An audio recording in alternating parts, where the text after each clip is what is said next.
아이들 글 읽는 소리가 정겹게 들려오는 야트막한 언덕. 외눈박은 언덕배기에 턱하니 걸터앉아 멀지 않은 곳에 있는 작은 서당을 가만히 구경하고 있었다.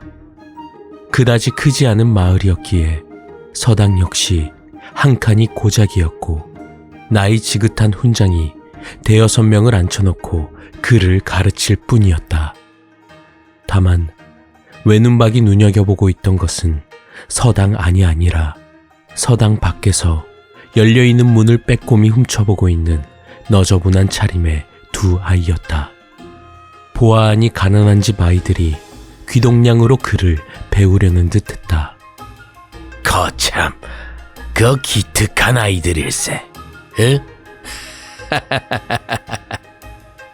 외눈박은 흐뭇한 표정을 지어 보이고는 자리에서 일어났다. 때마침 잠시 쉬는 시간을 가지는 듯하여 살짝 끼어들려 한 것이다. 아이고, 안녕하시오.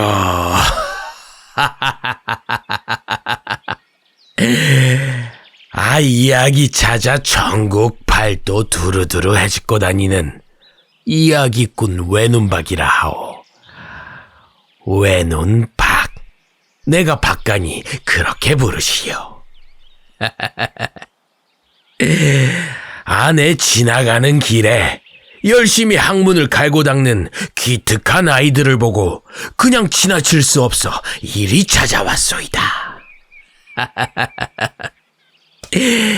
마침 잠시 머리심을 하는 듯하니 내 재미난 이야기로 아이들 공부하는데 자그만 일조를 할까 하는데 괜찮으시겠소이까? 응?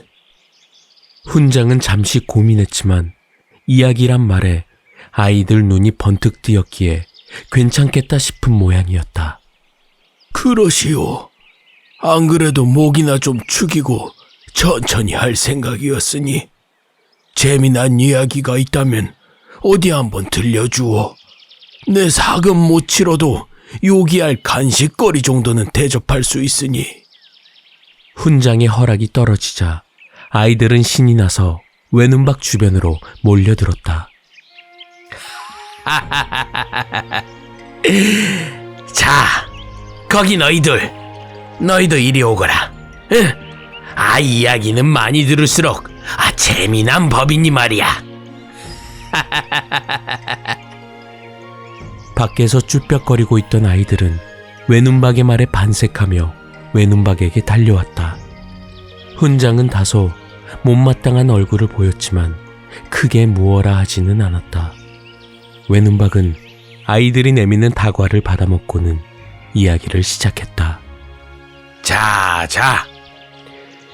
이 외눈 아재가 들려주는 재미난 이야기.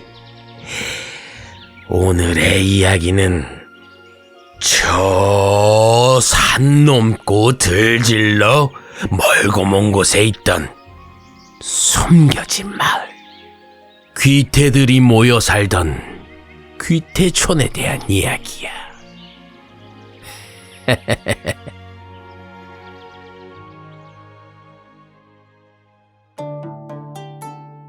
귀태촌은 산속 깊은 곳에 숨겨져 있었지. 왜 그런고 하니 귀태란 것들과 그 가족들이 살던 마을이었거든. 그럼 귀태란 무엇이냐? 태어나서는 안 될 아이, 귀신의 자식이라고 해서 사람과 요괴 사이에서 태어난 반인 반요를 귀태라 한다 이 말이야. 요괴들에게 제물로 바쳐진 처녀가 귀태를 잉태하기도 하고, 또 진심으로 요괴에게 마음을 주고 귀태를 가지기도 하고, 귀태가 100이 있으면 100가지 사연이 있을 테지만 같은 걸 꼽자면 하나같이 사람들에게 배척받았단 거지. 요괴의 자식이란 것도 그렇지만 귀태들은 딱 봐도 보통 사람들이랑 달랐거든. 손톱이 엄청나게 길거나 이가 날카롭거나 눈이 쭉 하고 찢어진 것도 있었고 머리에 뿔이 난 녀석도 있었지. 척 보기에 반쪽짜리 요괴처럼 생겼으니 귀태들은 태어날 때부터 기구하게 살 수밖에. 버림받고 쫓겨나고 도망치고 그런 귀태들이 아름아름 모여든 곳이 바로 귀태마을이었어. 깊고 깊은 숲속에 숨어 몰래 만들어진 귀태촌이었지만 세상에 비밀이란 게 있을 수는 없는 노릇이었지. 산 아랫마을에서 나물 캐러 온 처자, 사냥 나온 땅꾼, 약초꾼이나 나무꾼까지 한두 번씩 귀태촌을 보게 되었지. 본 사람들이 생기니 이야기가 전해지기 마련이고 이야기야 금세 나쁜 소문이 되어서 저작거리에 돈 거야. 저 산속 깊은 곳에 귀태촌이 있다더라. 가까이 가면 산채로 껍질이 벗겨져서 잡아먹힌다더라. 병을 옮기고 액을 끼얹는다더라 하는 나쁜 이야기들 말이야. 마을 사람들은 겁에 질렸지. 귀태란 존재에 대해 잘 알지도 못할 뿐더러 그 당시만 해도 요괴란 것은 호랑이보다 몇 곱절은 무서운 존재였으니 말이야. 그리고 겁을 먹은 사람들은 거칠게 변하기 마련이지. 그래서 그 산 아랫마을에서는 돈을 모아서 요괴 사냥꾼을 불러들인 거야. 사악한 귀태들을 모조리 없애달라고 말이지. 그때 찾아온 이가 최고의 요괴 사냥꾼 서리태였지. 저 산속에 사는 귀태들 때문에 하루도 편하게 자지 못합니다. 언제 그놈들이 마을을 습격해서 사람들을 죽이고 세상을 어지럽힐지 모르니 부디 그 사악한 귀태들을 없애 우리 마을을 구해주십시오. 서리태를 불러온 마을 대표라는 이는 그렇게 말했어. 서리태는 이렇다 할 대답 없이 묵묵하게 산으로 올라갔지.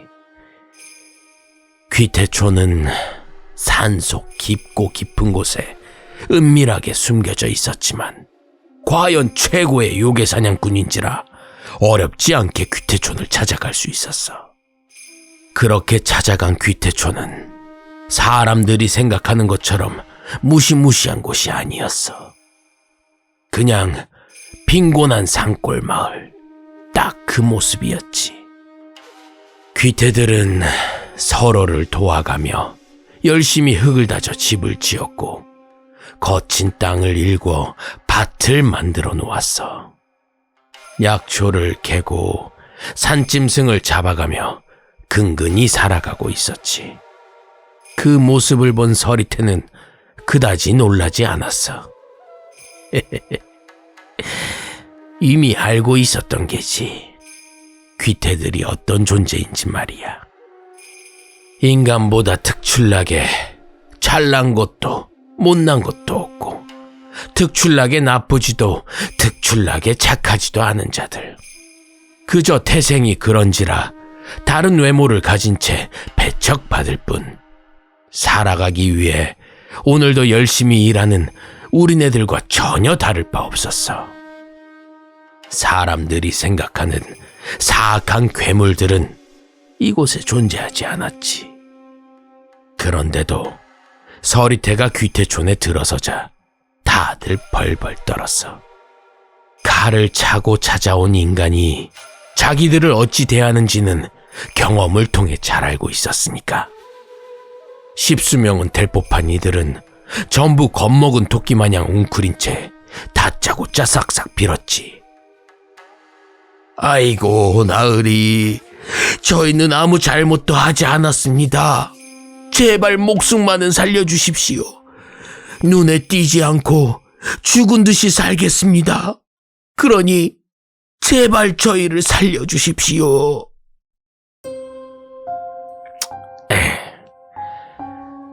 서리태는 그들을 쭉 둘러보았어.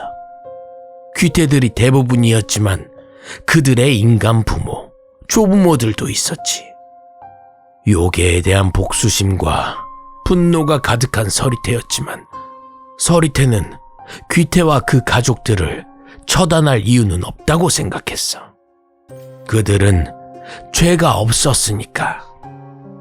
요괴의 핏줄이라는 이유 하나만으로 그들을 죽인다면 그것이야말로 죄가 될 터였지. 때문에 서리태는 칼을 뽑는 대신 그들을 안심시키고 말했어. 내겐 진실이 보이는 눈이 있다. 그 덕에 여기 있는 누구도 죄를 짓지 않았다는 걸 잘 알고 있지. 죄가 없는 너희가 웅크리고 떨 이유는 없다. 스스로 떳떳하다면 당당히 일어나 마주서라. 너희는 그럴 자격이 있다. 그 말에 겁을 먹고 있던 귀태들의 떨림이 멈추었어. 당당히 일어나 마주선다니 지금까지 한 번도 그런 적이 없었거든. 지금까지 자신들은 죄를 짓지 않았으되 죄인이요 태어났음에도 태어나지 말았어야 할 존재였어. 언제나 숨고 웅크리고 빌어야 했지만 서리태는 그들에게 일어서라 말한 거지. 하나둘 용기를 가지고 일어나 서리태를 마주했어. 귀태들의 모습을 잠시 둘러본 서리태는 모두가 들리게 얘기했지. 숨고 도망쳐야 할 것들은 죄 지은 자뿐이다. 요괴의 핏줄이건 인간의 핏줄이건 죄가 없는 이들이 숨어 살 이유는 없다. 그러니 지금처럼 당당히 일어서서 자신 있게 나서야 한다. 세상에 배척받아 마땅한 존재는 없으니 숨지 말고 일어나라. 지금 용기를 내지 않으면 평생을 죄인으로 살 것이다.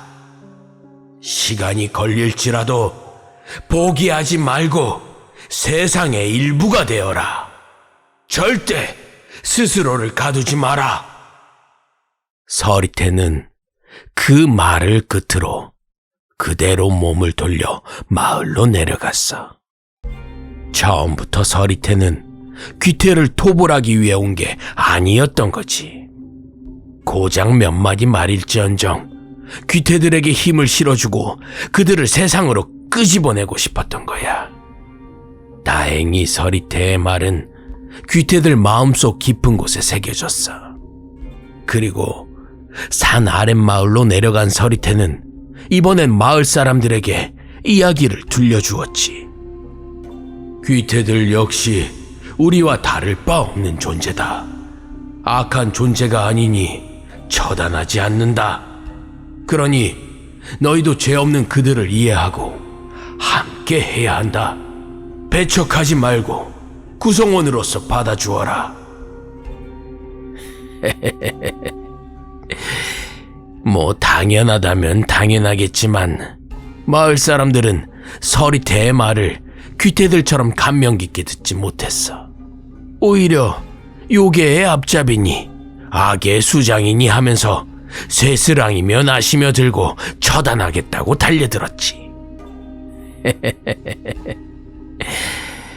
서리태가 그걸 예상 못할 리는 없었으니 기다렸다는 듯이 날래게 몸을 움직였지. 다들 서리태가 휘두른 주먹이며 발이며 칼집에 맞고 바닥을 나뒹굴고 나서야 정신이 번쩍 들어서는 서리태의 이야기를 다시 생각하게 되었어. 받아들이는데 시간이 필요하긴 하겠지만 어쨌거나 그들 역시 조금씩 변해보기로 했지. 외눈박이 주변을 둘러보자 아이들뿐 아니라 훈장마저 이야기에 빠져든 채 외눈박을 가만히 보고 있었다. 그때부터 조금씩 변화가 시작되었어. 귀태에 대한 안 좋은 소문은 점차 사라져갔고 귀태들이 이따금 마을로 찾아오기도 했지. 처음엔 겁을 먹었던 마을 사람들조차 조금씩 마음을 열었어. 이야기를 나누기도 하고 일손을 돕기도 하고 친절을 베풀기도 하면서 아주 조금씩 말이지. 오랜 시간이 필요하긴 했지만 귀태들은 결국 마을과 동화되었지. 귀태촌은 사라지고 아랫마을에서 귀태 인간 할 것 없이 더불어 살게 된 거야. 어떤 이들은 마을의 중책을 맡아 열심히 일하기도 했지. 대부분은 천수를 누리고는 마을의 일원으로서 눈을 감았어. 귀태들이 새로운 인간 짝을 만나 자손을 남겼고 그 자손은 다시 자손을 남겼지. 그중 몇몇은 훌륭한 사람이 되어 많은 사람에게 기억되는 위인으로 성장하기도 했어. 외눈박은 아이들의 눈을 하나하나 마주치고는 이야기를 마무리했다. 배척받아 마땅한 사람은 세상에 없어. 죄를 짓지 않은 이상 숨어 살 이유도 쫓겨날 이유도 없지. 스스로 떳떳하다면 당당히 일어나야 하고 또 어리석음에 눈이 멀어 죄 없는 일을 배척해서는 안 되지. 훌륭한 사람이 되기 위해 열심히 글을 읽는 똑똑한 너희들은 이 외눈 아재가 하고픈 이야기가 무엇인지 잘 알겠지. 이래저래 편가르지 말고 고루고루 친하게 지내란 얘기야. 서로 돕기도 하고 도움도 받으면서. 응? 잘 알겠지? 그래. 그럼 오늘의 이야기는 이걸로 끝. 아이들의 와하는 손뼉 소리를 한동안 듣던 외눈박은 슬쩍 몸을 일으켜 훈장에게 다가갔다. 저 두 아이 말이요. 방 안에 들여서 글을 가르치려면 얼마가 필요하겠소? 내 보니 제법 똘똘한 아이들인 것 같아 그냥 썩혀두기 아까워서 말이지. 나한테 돈이야 거칠애 같은 것이니 얼마가 필요할지 말씀해 보시오. 내 마련해 보겠소이다. 훈장은 다소 어색한 표정으로 대답했다. 한두 푼 드는 건 아니네만 방금 이야기로 그 삭은 치른 셈 치겠소이다. 이미 날 충분히 부끄럽게 만드셨으니 더 부끄러운 꼴을 보일 순 없지.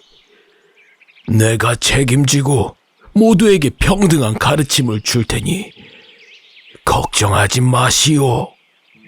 외눈박은 껄껄 웃으며 감사를 표했다.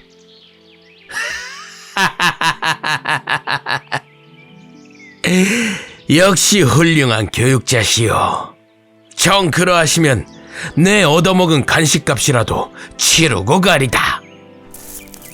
외눈박은 작은 주머니 하나를 훈장에게 쥐어주고는 자리에서 일어났다. 외눈박이 아이들의 배웅을 받으며 떠나자 훈장은 주머니를 열어보았다. 동전 몇 푼쯤 들었으려나 생각했지만 안에서는 꽤 씨알 굵은 금부치 몇 개가 굴러나왔다. 참, 그 보통은 아니구먼. 훈장은 기가 찬다는 듯 외눈박의 뒷모습을 바라보았다.